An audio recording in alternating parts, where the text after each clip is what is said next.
Welcome, tennis fans, to the 9th episode of Tennis Traverse, Exploring the Game, the podcast that delves into the heart of the tennis world. I'm your host, IVJ. In today's episode, we are recapping the Asian swing and predicting for future tournaments. And before I start, I just want to say it's my 9th episode. And one more, the next one will be my 10th episode. That's just super impressive considering it felt like it was so soon that I started this podcast, and now it's actually my 10th episode. But I'm just planning on continuing it forever because I really have a blast filming it, and I really hope the listeners enjoy what I'm recording. And by looking at like the analytics, I can see who's listening to my podcast. It's so cool that people from all around the world are listening to it. So there's people from Poland, Germany, Britain, just everywhere. It's super cool, and I'm just really grateful for you guys. Oh, so if you don't follow my Instagram, you should go follow my Instagram and Twitter using @tennistribbers. I haven't been on Twitter too much, so I'll try to be more active on there. And just follow my Instagram because I do sometimes post stuff on there. It's just @tennistribbers. That is @tennistribbers. If you're listening on YouTube, please make sure to like this video and subscribe to my YouTube channel. Also, comment down below what you would like me to film about or record about, sorry. And if you're listening on other platforms, please make sure to give my show a rating. And if you just have any suggestions or want to talk to me, you can email me by clicking on the link tree and just the link on whatever you're following me with. And you guys can just email me or DM me on Instagram or Twitter. And sorry for the long intro, but let's get right into today's episode. So last time where I left off, I talked about Naomi Osaka because it was her birthday on Monday, but last episode I talked about the Shanghai Masters. I predicted the Shanghai Masters as well as the China Open. And we'll start off with the China Open because it finished first. But however, the women's, considering it's an 1,000 points tournament, it actually went on longer than the men's side. So I already talked about the men's side. If you guys want, you can go back and listen to that episode. But regardless, the winner of the China Open on the men's side is Jannik Sinner, and he played really well. It was an amazing run for him, and I'm just really happy for him. But let's move on to the women's side. So Iga won for the women's side. I'm just super excited for her because I believe it was last season she had this 36 match winning streak. Like everyone's eyes were on her because she won, I believe, Roland Garros, which is French Open, and then she won like so many WTA 1000 titles. However, her run ended in the second round, I think, of Wimbledon, where she got beat by Alice Cornet. However, it was just like an amazing run, and every time she won a match, it was like record making. However, every spotlight was on her that I believed that she was really stressed. So this year, even though she won Roland Garros, she didn't have that much of a good season compared to last year. I think this is reasonable considering her season last year was arguably one of the best season a tennis player can have, and she had a lot of injuries. However, I believe this one in the US Open actually proved herself because it is a needed 1,000 title this year, and I believe it's her first time in Beijing, so she really delivered in front of all the Beijing fans, and I wish I was there. But I watched the highlights for the final. I'll leave the link down below. It wasn't really interesting considering Iga beat her opponent Samsonova 6-2, 6-2, but the score might look deceiving because I think the match, some of the points were actually pretty good.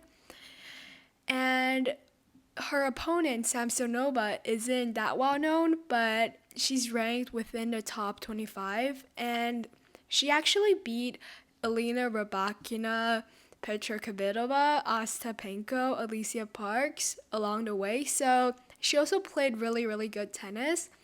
However, when I was watching the match, I only watched the first few sets because then I had school, of course. But when I was watching the first few games, Iga won. I think part of it is from first serve points winning percentage because Iga had a 79 percentage of serves, and then her opponent Samsonova had a 54. So Iga won on that stat in general. And another super impressive stat is Iga didn't let one break point happen. So this means that on her service game, her opponent was never achieved a score of 40, which is super impressive. And another impressive stat is on her opponent, which is Samsonova's serving game.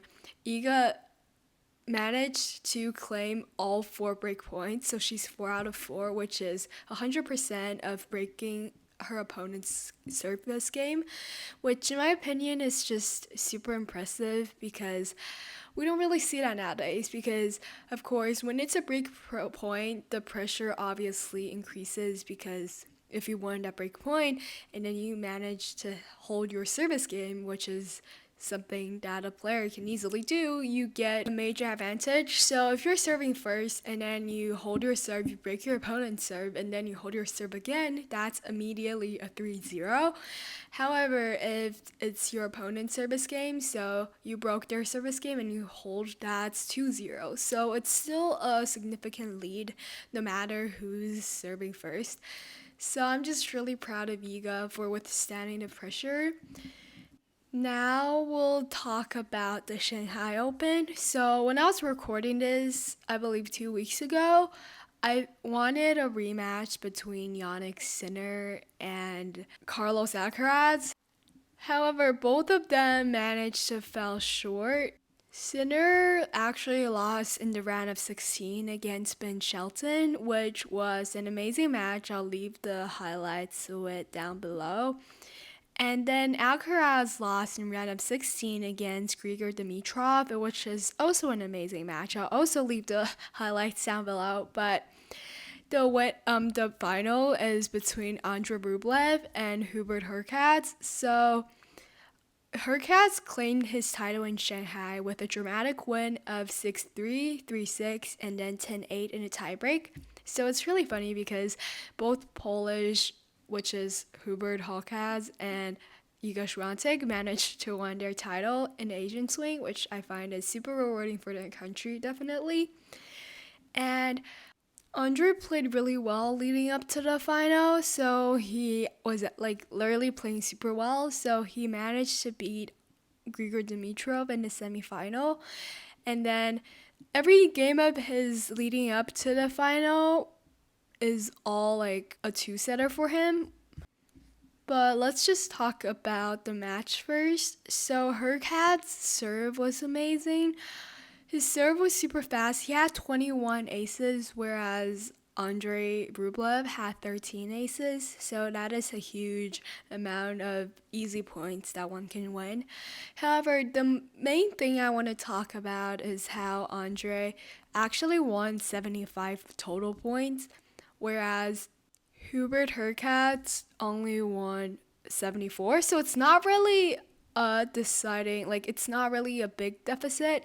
However, I still want to talk about it because some people might have the idea that one have to win more points for them to win, which is reasonable because if you win more points, then you obviously deserve to win, right?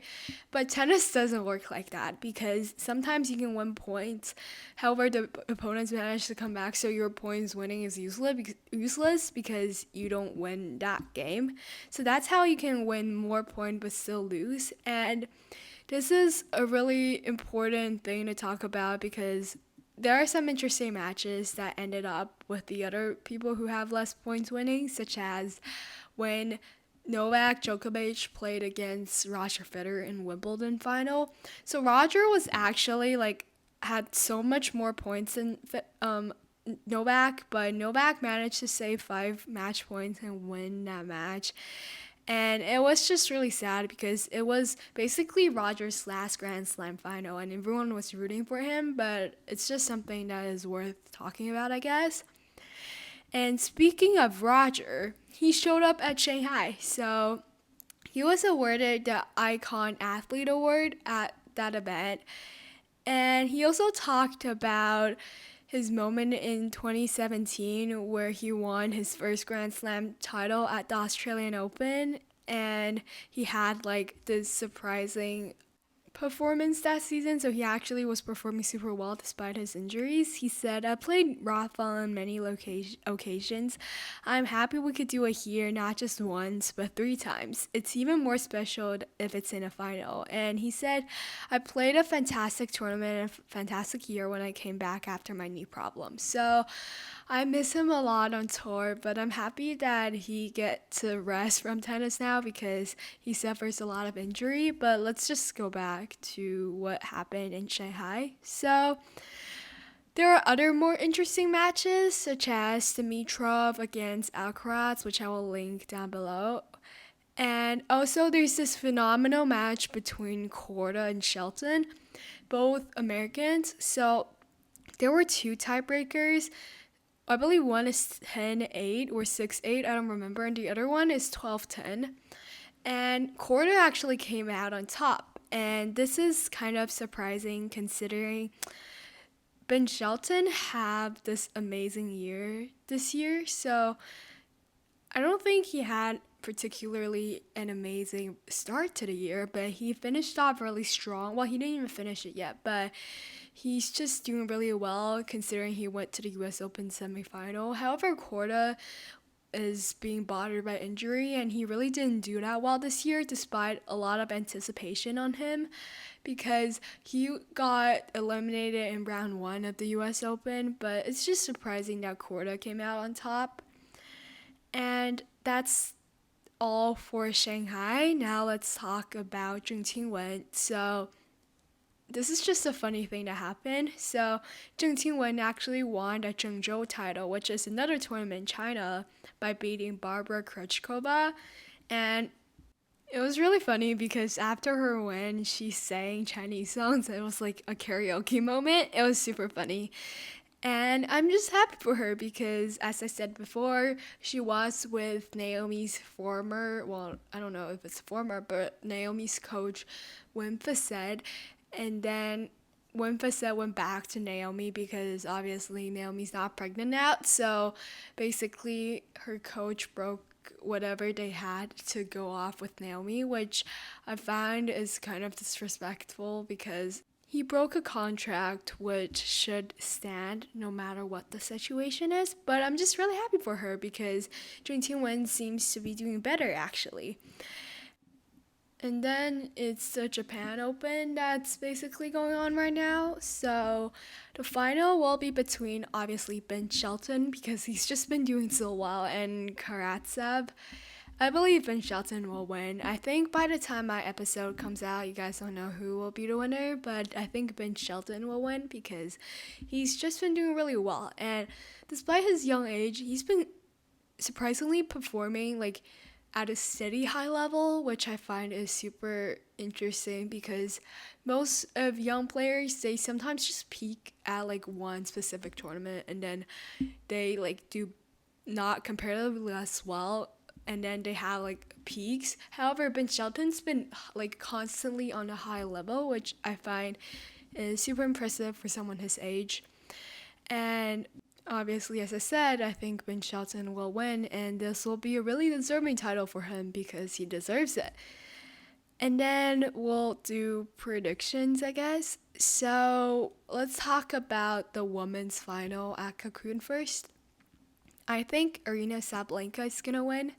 So I am hoping to see another rematch between Aryna Sabalenka and Coco Gauff, which is what happened at the US Open this year, because I really like the matchup between them, considering Aryna is like a player who plays with a lot of power, and Coco obviously plays with power too, but she's more on the defensive, well, not really defensive, but she plays by getting to every ball. If you guys watched the US Open, you'll know what I'm talking about.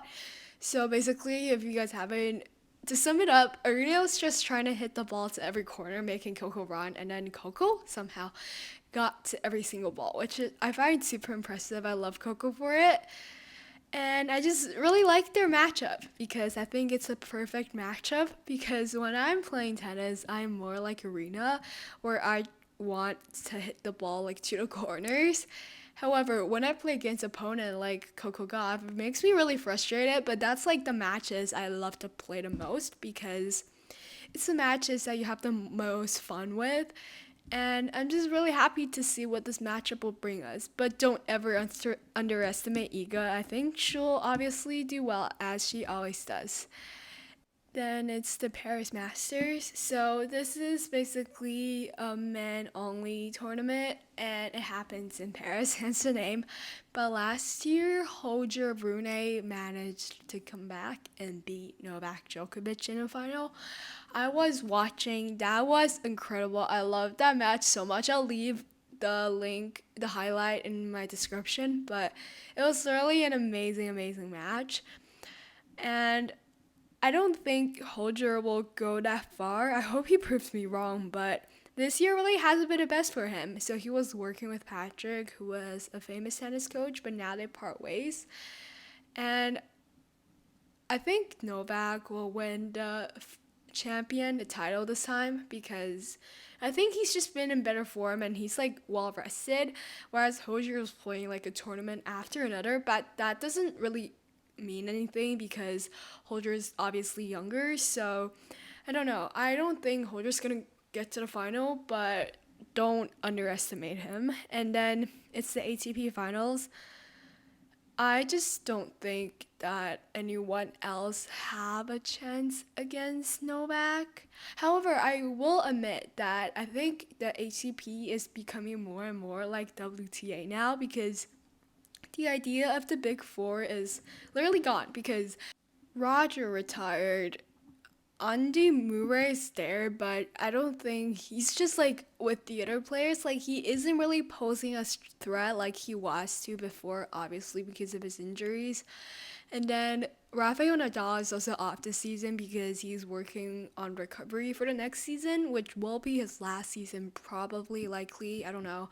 And then Novak is just the top. So there really isn't the idea of a Big Four. It's more of just Novak dominating, but I think we're seeing more and more of just other players that years ago we were like, they have no chance against the Big Four actually stepping up, such as Daniel Medvedev and Alexander Zverev, just to name a few. So still, I think Novak will win the ATP finals just because he's Novak. That's the reason. But I don't know. I think it might be a good final for us this year. And I'm just really happy that both the WTA and the ATP are like, they don't have a certain person or group of people that's dominating. Well, don't get me wrong, there's still like obviously the idea of top seeds, but like for example, China Open for the women's side, there is basically Samsonova that stepped up, and then I believe the final of Shanghai was kind of unexpected because personally I didn't expect Andre or Hubert Hurkacz to go to the final. So I'm just really happy about the change up now, and I can't wait to see what that will bring us. And that wraps up today's episode. I really hope you guys enjoyed this episode. I feel like it's just a recap of what's been going on so far and a recap of the Asian wing, obviously, but I think this episode was kind of quick paced. Like I talked about a lot of stuff. However, I'll leave the link to in my description of stuff I think you guys should check out. And follow my social media using at Tennis Traverse. That is on Instagram and Twitter. That is at Tennis Traverse. And if you're listening on YouTube, just like my video and subscribe. It'll really help me. And if you're listening on other streaming platforms, make sure to give my podcast a rating. If you want to contact me, just go find my email or DM me on Twitter and Instagram. I really hope you guys enjoyed this episode, and I'll see you guys next week. Bye.